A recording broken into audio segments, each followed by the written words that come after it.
dadka ku dhintay masaajidda New Zealand ayaa hadda noqday 49 qof sida uu sheegay taliyaha booliska dalka New Zealand oo qabtay shir jaraa'id oo uu dadka kula wadaagayo wararkii ugu dambeeyay ee weerarka lagu qaaday dadkaasi cibaadeysanayay.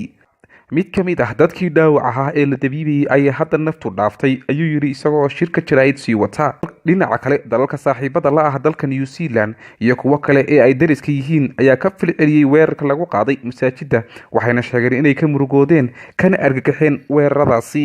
dalka Malaysia ayaa sheegay in laba muwaadin ay kaga dhaawacmeen weerarka. wasaaradda arrimaha dibadda ayaa sheegtay inay cambaaraynayso weerarkan macno la'aanta ah ee argagixisadu ku qaaday dadka aan waxba galabsan ee shacabka ah ayna rajaynayso in sharciga la horkeeno dadkii falkaas fooshaxun ka dambeeyay. dhinaca kale ra'iisul wasaaraha dalka Fiji Franka ayaa yidhi qalbiga ayaa jaban dadka reer Fiji waxayna la murugoonayaan dadka aan walaalaha nahay ee reer New Zealand. waxaa jira warar aan la xaqiijin oo sheegaya in dadka dhintay uu ka mid yahay hal ruux oo u dhashay Fiji ama laga yaabo inay intaas ka sii bataan. ra'iisul wasaaraha Australia Scott Morrison ayaa sheegay in dadkiisu ay garab taagan yihiin dhammaan dadka reer New Zealand ee ku jira waqtigan madow. wasiirka arrimaha dibadda Indonesia Retno Marsudi ayaa sheegay inay aad u cambaaraynayso weerarka. madaxweynaha Turkiga Recep Tayyip Erdogan ayaa sheegay in weerarkan uu yahay tusaalihii u dambeeyay ee cunsurinimada iyo islaam nacaybka. dhinaca kale iyadna ra'iisul wasaaraha UK Theresa May ayaa cambaaraysay weerarkan xanuunka badan waxayna dirtay tacsi.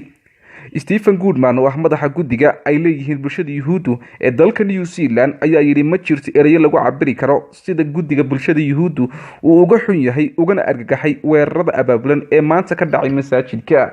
isagoo oo la hadlaya wargeyska Jewish Chronicle ayuu intaas ku sii daray caawimaad iyo taageero buuxda ayaan siinaynaa bulshada muslimka waana garab taagannahay marka ay timaado argagixisada iyo cunsuriyadda waxaana waajib ah in aan samayno wax kasta oo aan awoodno si loogu ciqaabo New Zealand. duqa magaalada London Sadiq Khan ayaa sheegay in boolisku maanta la geyn doono agagaarka masaajidda iyadoo dadku ay aadayaan salaada jimcaha. wuxuu intaas ku daray in askarta la geynayo ay ka mid noqon doonaan ciidamada loo tababaray inay ka jawaabaan weerarada hubaysan.